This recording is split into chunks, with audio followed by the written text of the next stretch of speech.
Hi, I'm Bran, and I love When Calls the Heart. Hi, I'm Jax, and I like When Calls the Heart. Hi, I'm Dan, and I despise When Calls the Heart, and this is the Deck the Hallmark Podcast. Deck the Hallmark, it's his podcast. Brandon and friends host this podcast. We hope you like this jolly podcast. Bye, bye, bye, bye. Hello, everybody. Hey. Welcome to another episode of Deck the Hallmark, When Calls the Heart edition. Jax is back in town. Yes, she is. Back, baby. How was the flight? What's amazing is you have been going back and forth, and you have not had a single delay or flight cancellation. It's unbelievable. No, and actually this time I was flying from France because I was visiting my fiance's family, so it was a longer flight this time. So you were overnight. Yes. Wait, so when you left here last Thursday, you flew out to France. And then I flew back here. Wow, that jet lag's got to be real. Yeah, it is. And Ted paid for that flight. Yeah, Ted to paid France. for that one. Yeah. Out of GSP. Out of Greenville Sparkler. Wow. No, it didn't make him. No connectors. But I offered to play for dinner this time, so that's what's going to happen. That's kind of you. Yeah, because I think figured, you're going to go through that? Or? Yeah. No. I am pretty jet lagged. Brand, so we'll it's been real hot here, but I woke up this morning, and there was a little bit of a crisp. It is continuing to be that Greenville fake out where one day it's like fall's here, and then the next week it's like just kidding. So at least the apples are good. The apples are apple good. Season, and apples are big. And what's so interesting about apples, which I didn't know this until this year. The apples became ripe earlier this year because of how hot the summer was. Apparently, how hot the summer is what when the apples what decides. Well, the Honeycrisp were out are. early August. That's what I'm saying. Yeah. They were riper. They were ripe earlier. They were riper because of how hot the summer was. They were riper. So there you go. Some wine fun facts sap for you. apple, Brandon. Okay. A wine sap is my favorite apple. I don't know about that. I've never one. heard of such a thing. Crispy. Oh my goodness! We love our apples around here. Yeah, it is a very big deal. Yeah, not as big as peaches, but pretty big. Oh, the peaches are delish. Yeah, so good. Sure. Yeah, not for me. Yeah, you're wrong. I do love a good apple though. You don't like peaches? Not really. No. Yeah, Brand's really picky about stuff. But I really like apples, and I like that you can go up. We can pick our apples, get some apple donuts. Get some fresh apple cider. Oh, yeah. Oh. I love fall. I do love it. You do. I do love fall. It's no Christmas, but it's close. Yeah, that's accurate. I would have fall ahead of summer and and probably spring as well. Yeah, absolutely. Winter, fall, spring, summer. Yeah. Because one from a treat standpoint, there's lots of good fall treats, right? Yeah. Pumpkin spice stuff.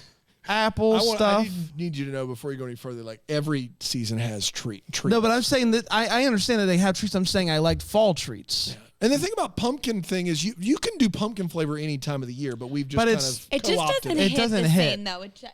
When you get that crisp in the air and you're drinking the first pumpkin spice of the season. It's a religious experience. It really is. And iced pumpkin is not anywhere near hot pumpkin. Yeah, that's exactly right. I like pumpkin cream cold brew. Yeah, that's from good. the Starbucks. That's good. Have you had that? That's the only one of those drinks I will drink is pumpkin cream cold brew. Really? That's it. Yeah. It's the only one. Gosh, true story. I love pumpkin drinks. Speaking of drinks, I had a Rig, you weren't there last week. Where were you? Because you didn't ask for me. No, you weren't here. here. So instead of waiting for my time to enter, I just came in the scene myself. Last week, I noticed that you were not in You did no such thing. Yes, you weren't in your box. Corner, I was chain smoking some Camels, and you didn't say one word to me. You weren't here. Didn't even look my direction. You weren't in this building. No. Where were you last week? I was here. All right. I'd had one too many Flanhattons. Flanhattons? Yeah, it's a new drink Fitzy's working on down at the bar. Thanks for asking. You know your traditional Manhattan? I do. Well, Fitzy makes a mean flan. And what happens is... Like the dessert. Yeah, you know how to use a fork. Nice job. Hot shot. All right, he can use a fork. Look at Brand over here with his fork. So Fitzy lights that flan right on fire. Right. And then he puts it in a blender. He blends it up. After he lights it on fire. 1 quart eggnog. You stay with me. Grand Marnier. Yeah. Herradura tequila. Herradura, say it with me, Brand. Herradura. You got it. Nice job. Herradura tequila and a little bit of cream sherry. And he pours it through a strainer into a martini glass. Flanhatten. Pours it through a strainer. Yeah. You don't want to get any like big chunks of flan. That kind of hits you wrong in the uvula. You know what I mean? Flan. Okay. Flan? It's a flan. It's a flan. It's a flan. A Flanhatten. A Flanhatten. How much is that going to run you? $6. Oh, okay. Yeah, it's not bad. Yeah. For all that work, that's a lot of work for a drink. Yeah. But it typically causes some pretty big belly aches. Oh. Yeah. All right. Well, there is a mandatory $15 tip as well. Gratuity is added to the Flanhatten. Any a $21 cocktail. That's like New York prices. Yeah. And we fancy ourselves a New York bar. You're right. You got any good concerts coming up, buddy? Not that I can tell you right now, no. But there could be in the works. Nothing. Mainly concerned with the Flanhatten. Back to you, Brady. All right, thank you. You guys ready there is one coming up. Who? My pants. All right, you guys ready to talk about What Goes to Heart? We sure are, Brady. Season 8, Episode 5, which is called See You Later, Suckers. For what reason? What in this episode? I don't remember what it was about. Okay, fine.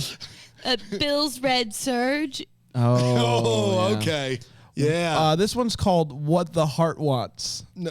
What the heart wants, what the heart needs. Whatever makes me happy, Mountie.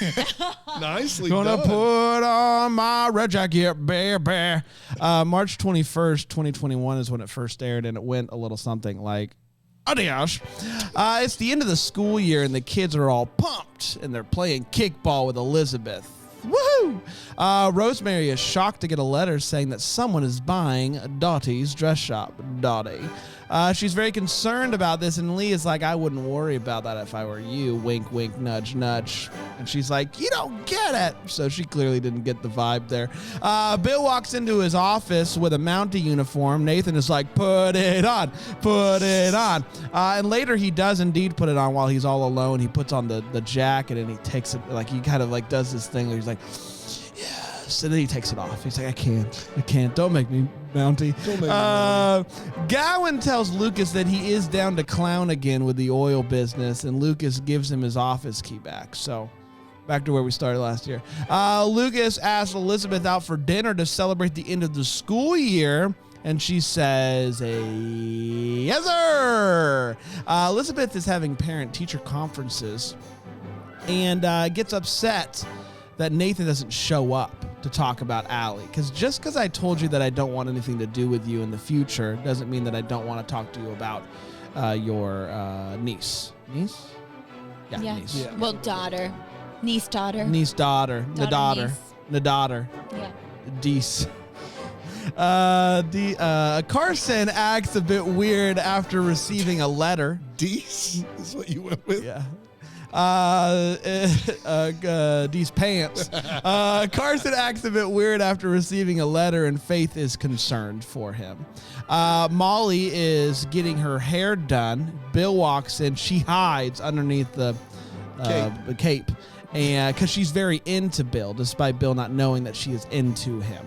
And Clara then, after he walks out, gets back to the business of cutting a giant clump off of her hair With a iron, like a hot iron. yeah, hot. Which she puts it in the fire. Did you guys see this? She did. And then Yeah. she tested it with her fingers. How about just to make that? And Sure. then it burned the hair clean off. How about that? You don't think about what they did before the days in That where is we the are. area where they're accurate Yeah. on the show.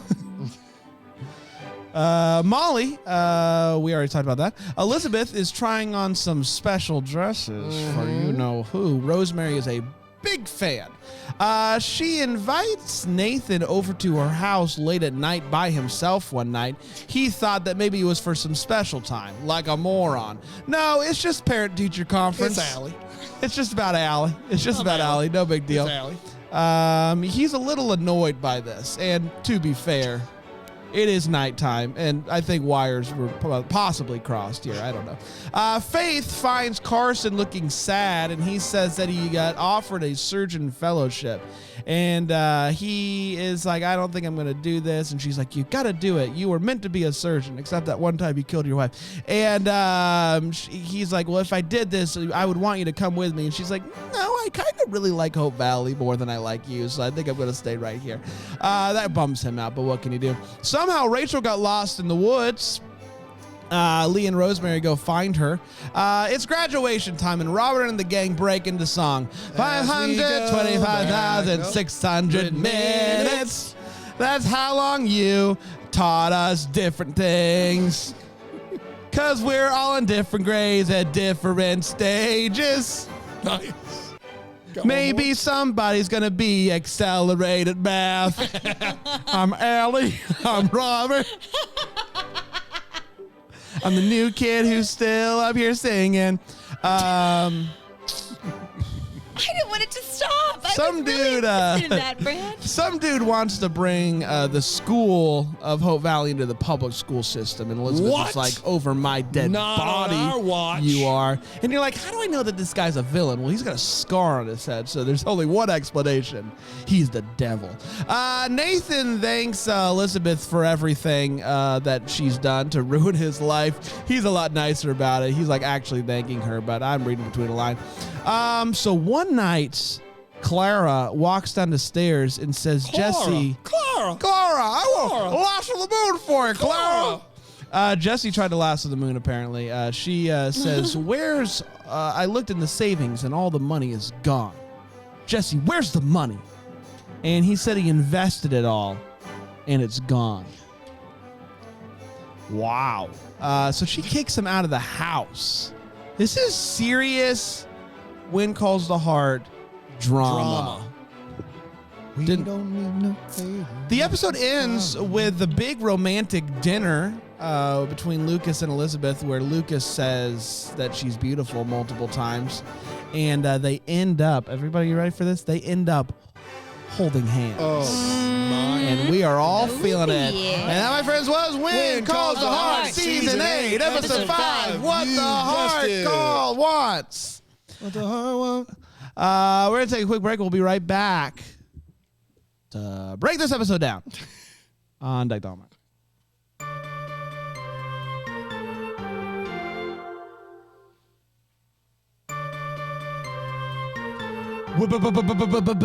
Yeah, boy. Welcome, everybody, back into the When Calls the Heart chambers. It's great to have you. We're talking about Season 8, Episode 5. Let's break it down the only way that we know how. By starting with the hot take. Jax, bat lead off here. And I will bat lead off thank here. you. And let everybody know what you think about this episode. Step up to the This plate. is all great stuff, yeah. So 10 of 10. 10 of 10. Bill Avery wore his mounting uniform. it's Would almost, recommend. It's almost like you know me, Dan. Like Dan and I almost felt like we had to leave the room. It was weird. Yeah, so we did watch this together, and I think it was wildly uncomfortable for these two gentlemen to have to witness what went down there. And for me, that it had to happen in front of them, but it is what it is. I felt much like Rachel as she's reading A Young Woman in Bloom. I felt like a young woman in bloom when I watched Bill Avery put on that Mountie uniform. I said what I said. I'm not ashamed. You sure did. Say, I stand by it. And I stand by it. There you go. Panda's back. I said what I said. I stand by it. And I stand by it. I said what I said, and I stand by it. And things really heated up quite literally on Molly's hair. And I don't know why that stuff makes me laugh, but it does. Is it a particularly clever bit? Not really, but I don't care. It's because you've not seen The Princess Bride, The Office. And, oh, no, I haven't. Did they do that? Did they take someone's hair? no, No. it's just that's actual humor. Oh, humor. I'm not familiar. I did go to acting school for 6+ years, but we didn't cover any of that. Show off. I just don't know you just never watched anything? I'm just like confused. Were you guys like in Amish country? No. Like you don't like Pretty close to Amish country, coal country next to Amish country, but we Yeah. did have a TV, but like we couldn't watch Clarissa Explains It All because she explained too much. We couldn't, like there were lots of Sabrina the Teenage Witch had she witchcraft. witches. witchcraft. Yeah. So What did you watch growing up? We watched Today's Special. Do you guys remember that? Today's It's called Special. Today's Special. Maybe these were special shows. Just I me think trying Your to- parents I think your create parents television created shows television for you to watch? Yeah. We watched Today's- Step by Step Step Family by Matters. step. Yeah, TGIF. TGIF. So did you watch maybe. Boy Meets World? I did. I did Okay. watch What Boy about the Meets episode World. where Sabrina the Teenage Witch shows up? I did see that one. Okay, The crossover. That's a tough spot to be Yeah, in. that is a tough yeah, spot yeah, to be yeah. in, but they allowed it. Yeah. Our hands are We'll tied. allow it. We'll allow it. Our hands are tied. And I will say, I loved the bit of drama with Jesse and Clara, even though I feared it happening. It was pretty delicious to me. It was delish, as Rachel would Delish. say. Absolutely. Yeah, I thought this episode was decent television. Stuff's going on. Real drama. Like, he lost all the money. And I don't know how he's going to climb his way out of this. But we'll find out. I honestly didn't see it coming. Like, I figured something big. What's weird about it is, like, we talked last week about how he's getting dumb, but maybe that's like just what happens when he knows that he effed up. Like, Yeah. when he knows he lost all the money, he just gets dumb. I'll just like, act dumb. I'll just act dumb. So he's actually He's- like, He's paving the Next, just way. thinking, just He's paving the next way level. for her to be a little bit more sympathetic towards him because he's dumb. Like, I've been dumb the last couple weeks, so like maybe have some mercy on me. I'm dumb. Self-preservation. So maybe he's playing 4D chess. Maybe we're not giving our good friend Jesse the Face enough credit. Gowan's back, everybody, and we're happy about that. He looks as bad as ever. Wow, he And we looks still bad. have no explanation, which is like the longest mystery that this show's ever done is what are is we just going on chalking with it all Gowan. up to blood pressure? I don't know. Is that I it? do think there's one line about how the oil thing was the only thing he'd ever done in his life he was proud of, and he lost it.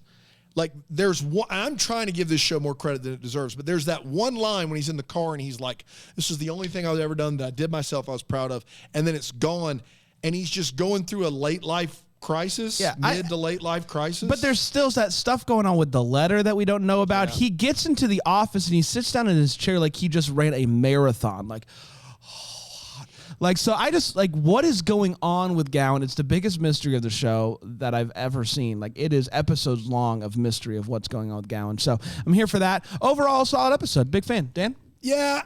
Shout out to Tink. Standard bad. Tink is consistently tinkering. letting things happen, which is nice.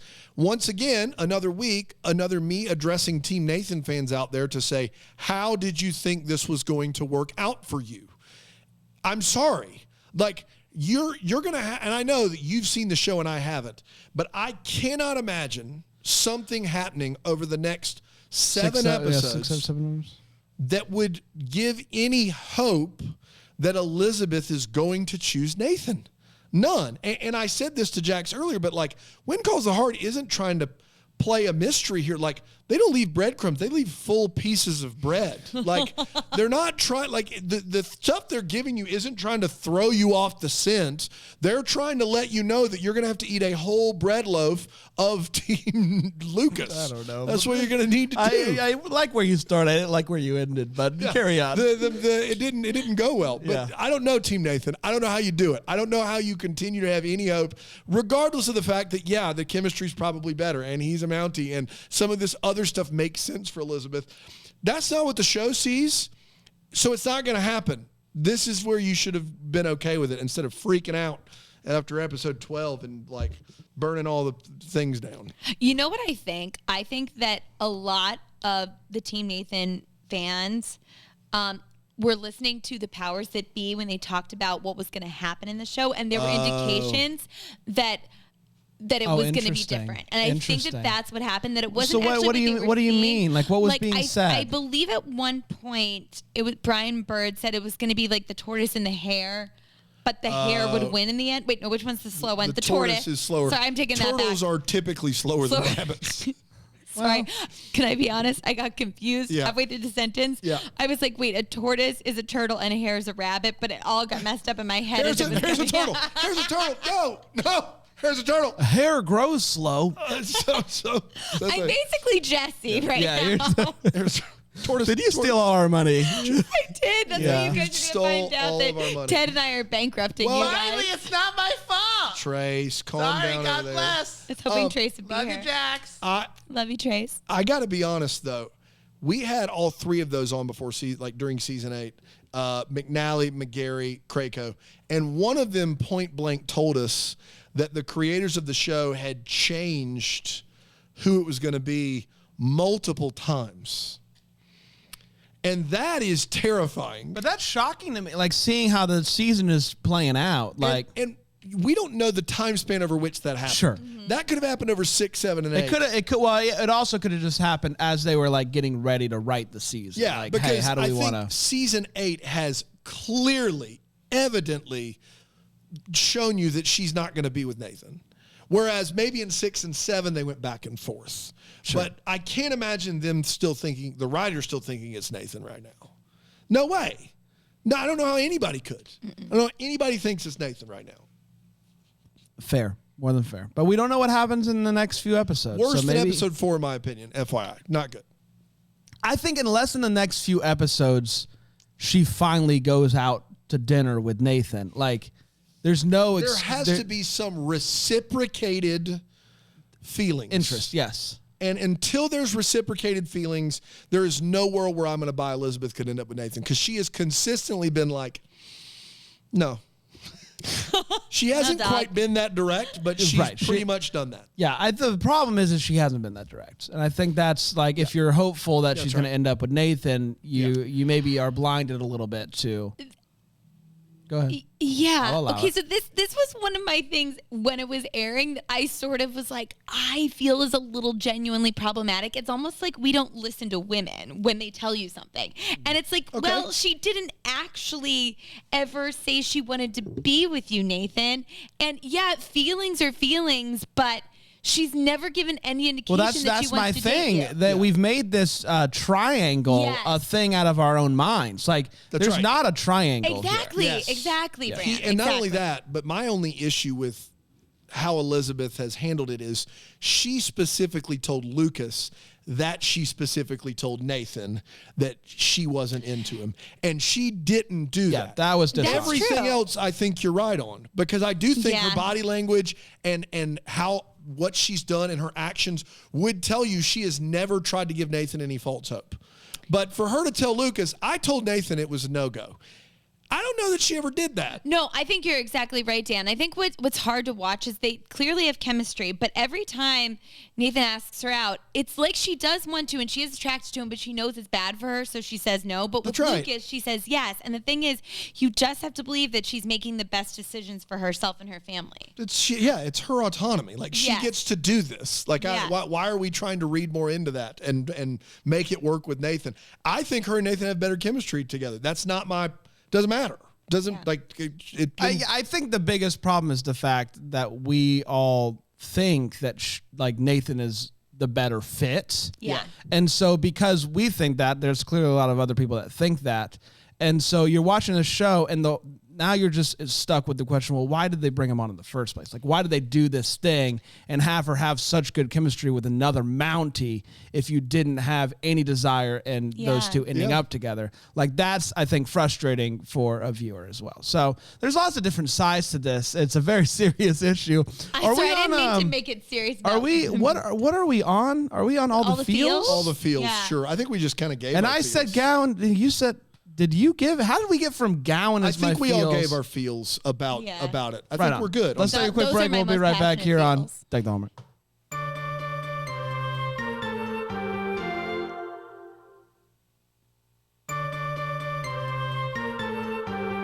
Someone in the chat, Bramble Jam Plus, did point out that I said turtles are typically slower than rabbits, which does leave room for Jax to be for my confusion. Maybe a rabbit not being as fast as a turtle, which is on me, I think. Rabbit maybe with 2 legs missing.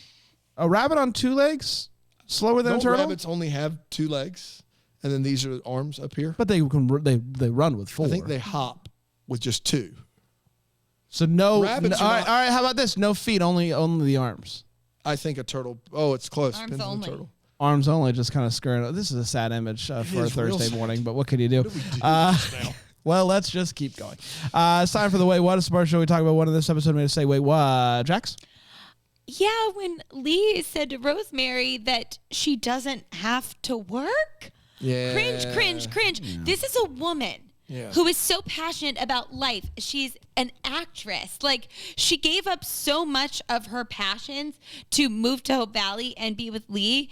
And now she is finding joy in the dress shop, but also maybe wanting to do something else. But this woman gets a lot of pleasure from finding purpose and meaning through work outside of her home. And I don't get how Lee doesn't get that. Also, so that was my big thing. Struggling with not being able to have children, and she's finding passions and she's finding joy. Yes. And this guy comes in and he's like, don't worry about it, sweetheart. You don't have to work. It was, and not only, here's the other thing is very, not only tone deaf, but very out of character for Lee. For that character, exactly. Like Lee would not say that to her. No.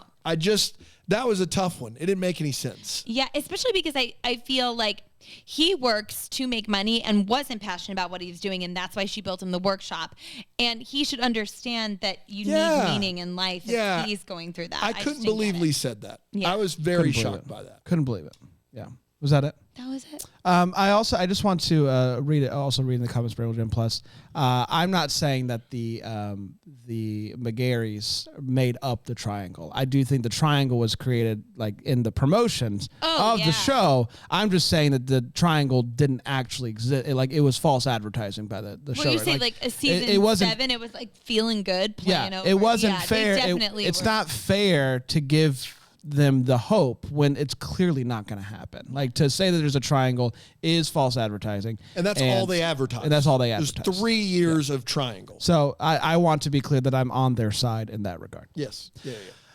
So let's talk about a couple things here as I pull back up my notes. I'm impressed that Elizabeth is planning on starting an accelerated math program, because I believe she's like this. It's good. Like, she's not sending Allie away for this. No. This is going to be another thing that this one teacher is going to have to handle.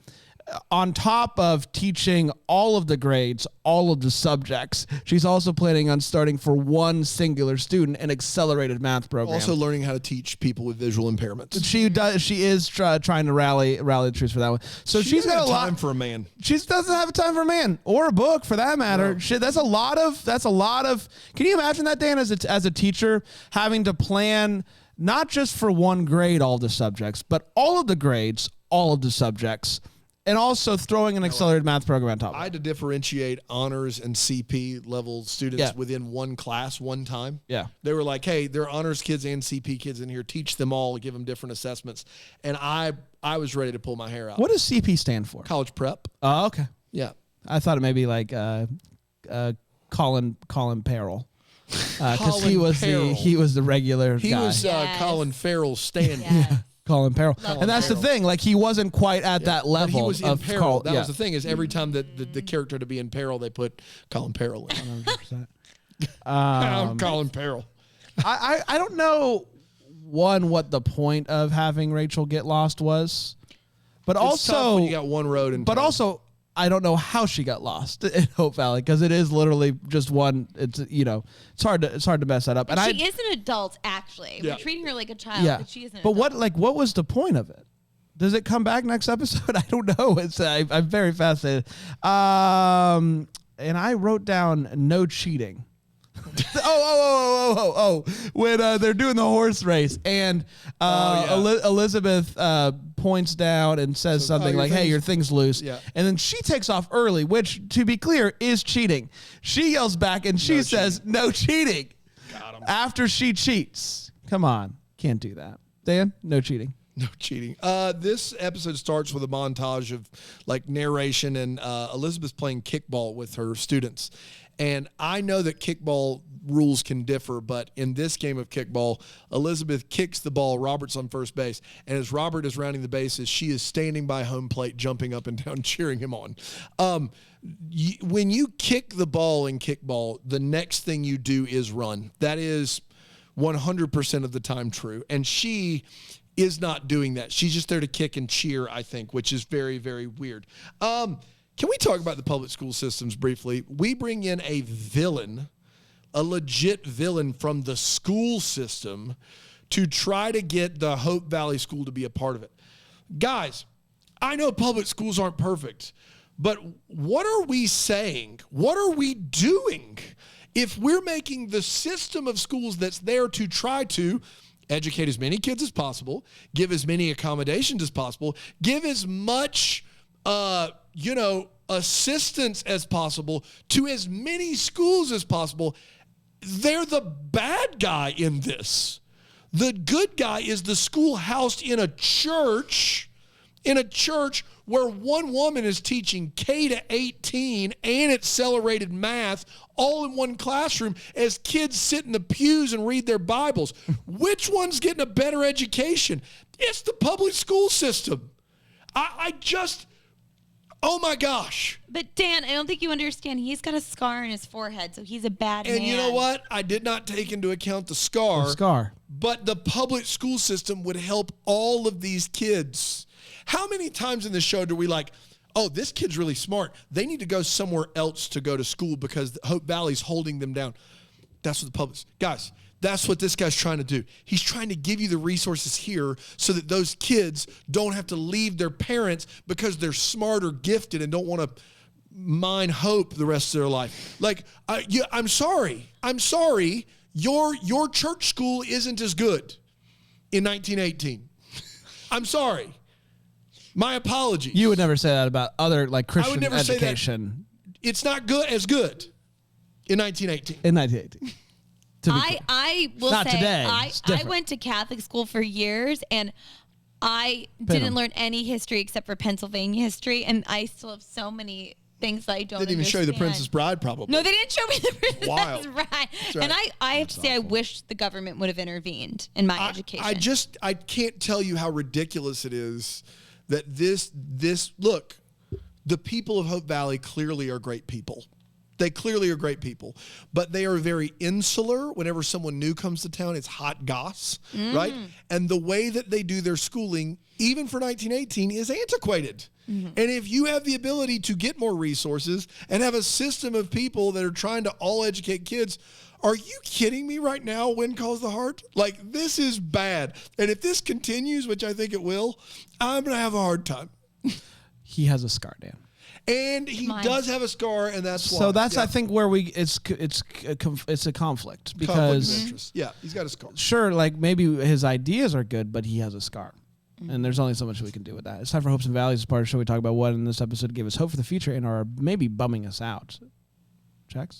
I mean, I think we can all probably guess that I have hope for the future that I will see Bill Avery in that surge again. I hope that we don't. For our, well, I can tell you that we probably will. Oh, good. I have it on good authority. You're gonna have to watch that episode in another room. Yeah, my valley was the only thing more uncomfortable than Jax's reaction was Bill Avery's reaction. It was like what Wild Bill in Silence of the Lambs trying on a skin suit for the first time. He was like, oh yeah, the good stuff. I think he crosses his hands at one point. Yeah. Across his heart. He takes a bigger whiff than necessary there. Like he is it is uncomfortable. It is. Wait, were you talking about his reaction or mine? His reaction. Okay, Yours was good. uncomfortable. His was worse. Like he was like, "Oh, give me the good stuff." Like he was like it was Come bad. to Papa. It was real bad. Call me Mountie Daddy. Ooh, I will. I guess my valley is that I know we're gonna have to watch something uncomfortable for you guys together very soon. We'll be okay. So my hope is that this for once I am invested in the Jesse Clara storyline. And it feels good. It feels good to be on that side of the thing. Boo. What, Dan? It's exciting drama. It is exciting drama. He's a moron that lost all their money again. But it's not the first time. He was in debt when she met that joker. She got him out of debt, back into debt, buys a motorcycle, breaks the motorcycle, gambles all their money. Like, he's always doing, this is not new, Brian. I don't know why you're being so mean. Like, can I just be happy about something? Can I just be happy about the fact that he's in debt? you just want to be happy. I just want to be happy about someone else's trauma. So just let me be that. let me have that. I'm excited to see what happens with that. Dan? No. No, I had my valley was that I got Oh, okay, fair enough. thing. I'm done. Do we have a What's Calling My Heart this week? We do. It's from Emma Hannett. Woo! Emma Hannett. You can email us, hello@deckthehallmark.com. Tell us what's calling your heart. Hi, guys. I know I'm a few weeks behind, so this is going to be way behind. We'll allow it. But what's calling my heart is Panda's idea for a guitar made from Canadian geese. Do you even remember this? What? Does Brian, do you remember this? A guitar made from Canadian geese? I don't remember this at all. As a stereotypical nice Canadian, I can say with confidence that Canadian geese are the actual worst, and a goose guitar may be the answer we're looking for to cull the herd. One of my earliest memories is being attacked by a Canadian goose one Easter Sunday, so there's no love lost. We have a clip. I'm just kidding. We don't have a clip. Oh, I would love. He is risen! Because it was Easter. Yeah. No, I see. He was actually done. The geese said The geese said he is The risen. goose was like actually just trying to witness. That's exactly right. What you didn't know is there was an evangicube. That's exactly in right. the goose in their feathers. Yeah. Brought it out to say Romans Road. Romans Road. That and the fact that once the Canadian geese arrive at your favorite lake, they bring with them so much scat you can barely see the ground. What's scat? Is that poop? Poo-poo? Is that goose poop? He's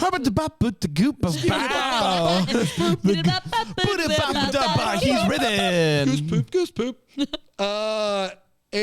And the itch, that's in quotes, a parasite that attached itself to unsuspecting swimmers and causes what feels like chicken pox on steroids. What is I did not know this about Canadian geese. I had no idea. What happens when they this- cross the border? Because like geese here, we don't have that problem. We don't, yeah, the geese here are good. They don't cause any STDs. Right. All this to say, that bit made me smile. Thanks for not being afraid to say whatever wacky idea pops in your head. Emma. Thank you, Emma, for that about the geese. You know what? At least they're not whales. Whales are the worst. Yeah. Is he still on the line? Oh, hey. Oh, no. God, Never come off. God bless. That's unbelievable. Poor whale guy. We'll be back next week with another one. Until then, maybe the first to wish you a Merry Christmas. Deck the Hallmark is the That Sounds Fun podcast. It's produced by Tracy Noah's name. It's recorded live in, that Greenville, South Carolina. For more information on Deck the Hallmark, you can go to deckthehallmark.com.